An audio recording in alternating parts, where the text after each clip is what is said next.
देश में इस वक्त पाकिस्तान से आई महिला सीमा हैदर की सबसे ज्यादा चर्चा हो रही है। क्या सीमा नोएडा के सचिन के प्यार में इंडिया आई या वो जासूस है, इसकी जांच की जा रही है। आईबी से लेकर यूपी एटीएस ने सीमा हैदर से पूछताछ की है। सीमा से क्या सवाल हुए, आगे उससे क्या सवाल होने वाले हैं, इसको लेकर हमारे संवाददाता अतुल भाटिया नोएडा के रबुपुरा पहुंचे और सीमा हैदर से बात की। सीमा हैदर ने कहा कि वो लाई डिटेक्टर टेस्ट के लिए तैयार है। अगर वो पाकिस्तान वापस लौटी तो उसे और उसके बच्चों को मार दिया जाएगा।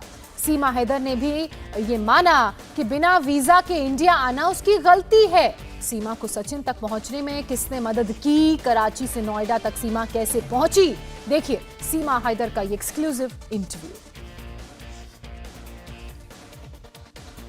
हैदर की तबीयत में अब थोड़ा सुधार हुआ है। इंडिया टीवी से बात करने के लिए इस समय सीमा हैदर जो है वो मौजूद है।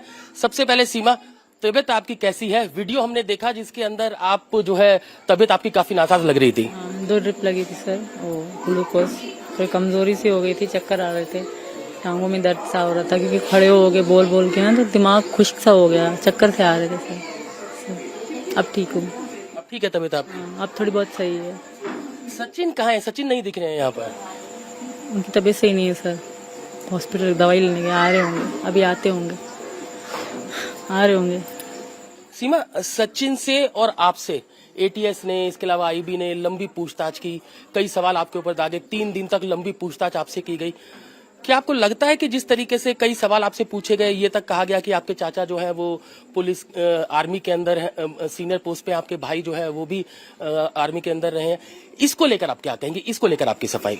मेरा उनसे कोई वास्ता नहीं है, मैं शादीशुदा थी, मैं अलग थी। और रही बात भाई की, तो भाई अभी हुए हैं, कुछ समय हुआ है, तो छोटे से सिपाही हैं, तो उनसे मेरा कोई संबंध नहीं है, उनसे मुझे ना जोड़ा जाए। पहले ही मैं पाकिस्तान से हूँ, ये बहुत बड़ी बात है, तो उनसे मुझे ना जोड़ा जाए सर। उनसे मेरे चाचा वालों से तो बिल्कुल कोई संबंध नहीं, वो मेरे पैदा होने से पहले ही थे, तो उनसे मेरा कोई संबंध नहीं है। भाई वो अभी हुए थे, छोटे से ऑफिसर हैं, तो उनसे मेरा कोई संबंध नहीं है। मैं शादीशुदा थी, अलग थी उनसे मुझे ना जोड़ा जाए सर। जी सर। एटीएस और आईबी ने जब आपसे पूछताछ की, कहीं ना कहीं ये शक था कि कहीं सीमा जासूस तो नहीं है। सीमा जिस तरीके से इलीगल तरीके से हिंदुस्तान पहुंची, पहले दुबई जाती है, फिर नेपाल आती है, फिर नेपाल से हिंदुस्तान आती है, तो पूरी ये टैक्टिक्स किस तरीके से कोई शातिर आदमी ही ऐसा कर सकता है? ऐसे आरोप आपके ऊपर लगे जिसके बाद आपसे एटीएस और आईबी ने लंबी पूछताछ की, इसके लेकर आप क्या कहेंगे? सर नेपाल तक मेरे पास वीजा था, टिकट सब कुछ था, सब लीगल था। नेपाल तक आप ऐसा मत कहें। और रही बात दुबई आने की, तो कोई भी पाकिस्तान से सीधा जहाज नहीं आता नेपाल इंडिया को तो पता नहीं, पर नेपाल तो बिल्कुल नहीं आता। मुझे ये जो कनेक्टेड फ्लाइट कही जाती है, वही मैं उसी जहाज से आई थी।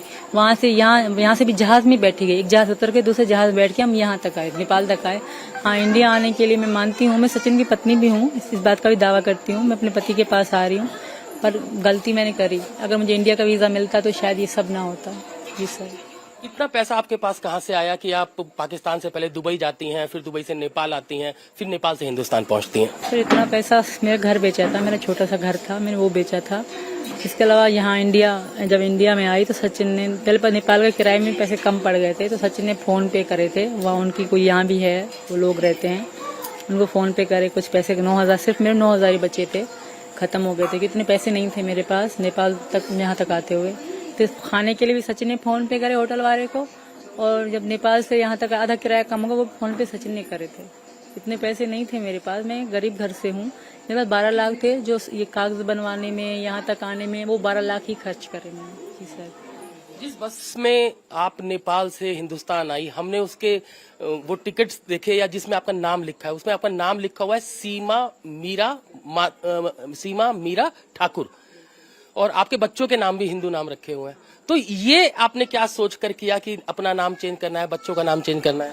सर मैं सीमा मीना हूँ, आप ऐसा मत करो कि चेंज, मैं सचिन की पत्नी हूँ, तो मैंने ये अपना नाम मन में ठान लिया। आप लोग कहते हो सीमा हैदर, कागजों में यही है, बाकी वैसे मैं सचिन की पत्नी हूँ, तो मैंने उनका नाम लिखवाया। और बच्चों के नाम, ये जब मैं नेपाल से पहले गई थी ना, तब से सचिन, मैं इनको यही बुलाते थे, राजा प्रेम का परी मुनि, और अब यहाँ भी इनको यही नाम है।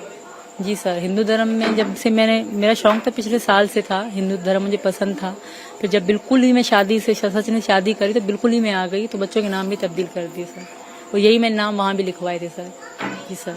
आपको लगता नहीं कि ये गलत तरीका था, क्योंकि आपको वीजा हिंदुस्तान का नहीं था, और जिस तरीके से एंट्री आपकी हिंदुस्तान के अंदर हुई, अच्छा, एक चीज और निकल कर ये सामने आई है कि पूरा सचिन ने ये रूट पूरा तैयार किया है कि कैसे आपको यहाँ तक पहुंचना है, कौन सी फ्लाइट सस्ती है, ये तमाम चीजें सचिन ने करी।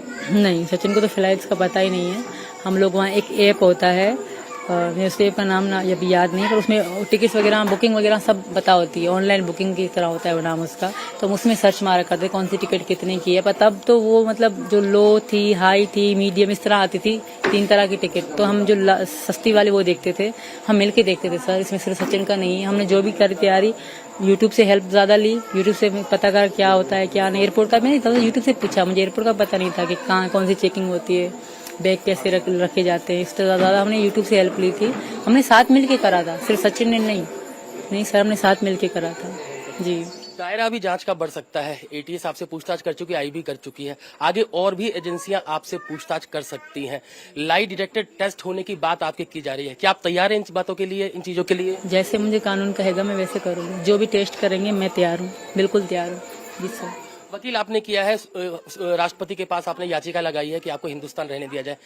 1%, 2%, 5%, क्योंकि ऐसा कोई प्रावधान या कानून नहीं है कि जिस तरीके से अवैध तरीके से आप हिंदुस्तान आई हैं, तो क्यों ना आपको वापस भेजा जाए पाकिस्तान। तब उस कंडीशन में सीमा हैदर क्या करेगी? सबसे पहले तो मैं सबसे भीख मांग रही हूँ, मुझे ना भेजें।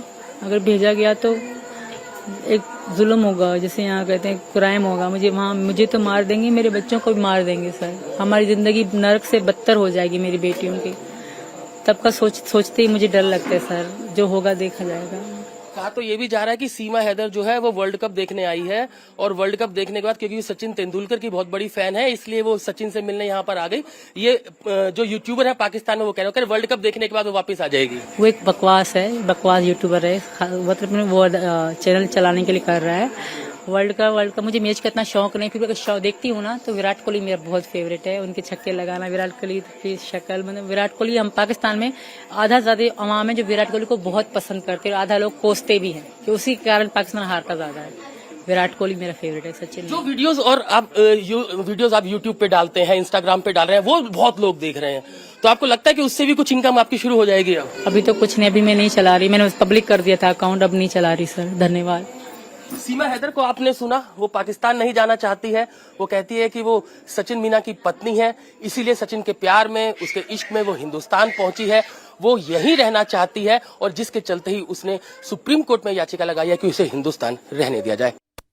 सीमा भले ही जो भी दलीलें दे रही हूं, लेकिन सीमा के लिए आने वाले दिनों में मुश्किलें बढ़ने वाली हैं।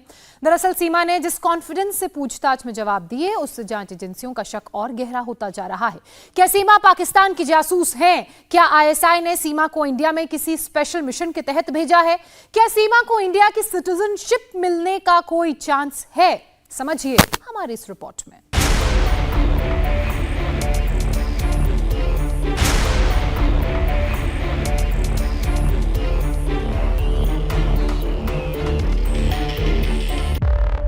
अठारह घंटे की पूछताछ में सीमा हैदर ने जितना बताया उससे ज्यादा छुपाया।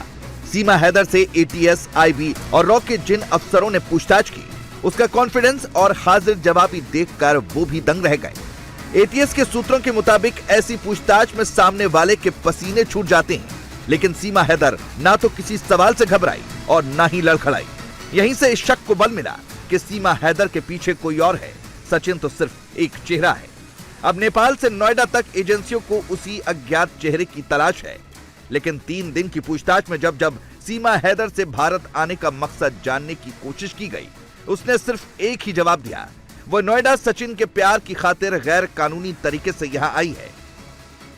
पहले तो हम मिले इस कारण कि हमने सिर्फ फोन पे एक दूसरे को देखा था।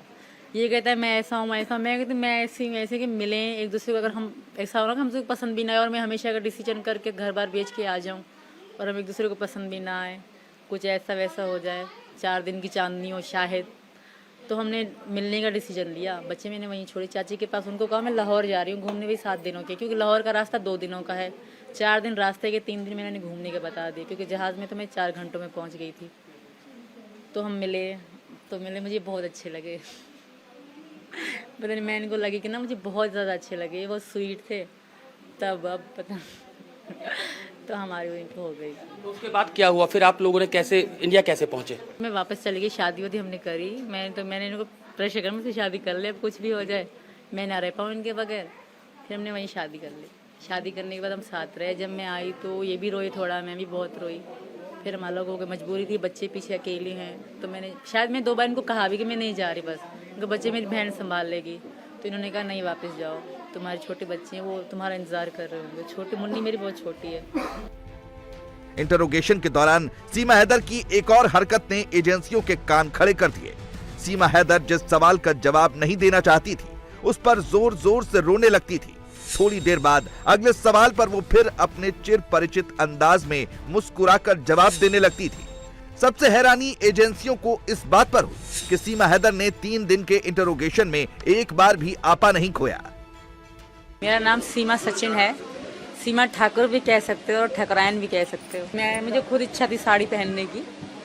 मेरा अपना मन था कि मैं साड़ी पहनूं और इस तरह इनके लिए तैयार हूं।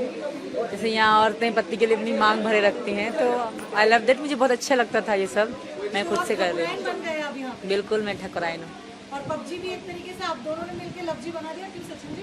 हाँ, लवजी बन गए। पबजी बन गई लवजी। पबजी की सब्जी और लवर भी बन गए, पबजी लवर।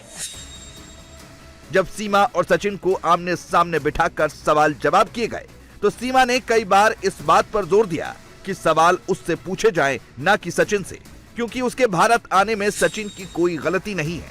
ऐसे में सवाल उठता है कि उसे किस बात का डर था कि जो सचिन से सवाल पूछने को सीमा रोक रही थी। सीमा ने इंटरोगेशन में बताया था कि भारत आने का पूरा प्लान उसने YouTube देखकर बनाया था, लेकिन ATS के सूत्रों से अब खुलासा हुआ है कि सीमा के कराची से नोएडा आने का पूरा प्लान सचिन ने तैयार किया था। सीमा हैदर की वो चैट भी सामने आई जिसमें काठमांडू में बस सर्विस की लोकेशन को लेकर मैनेजर और सीमा हैदर के बीच WhatsApp चैट हुई थी। मैनेजर ने पोखरा की वो लोकेशन सीमा हैदर को भेजी थी, जहां से सीमा को 12 मई को सुबह 7 बजे बस पकड़नी थी। इंडिया टीवी हर वक्त हर जगह डाउनलोड करने के लिए सर्च करें India TV news Google play store या ऐप स्टोर पर।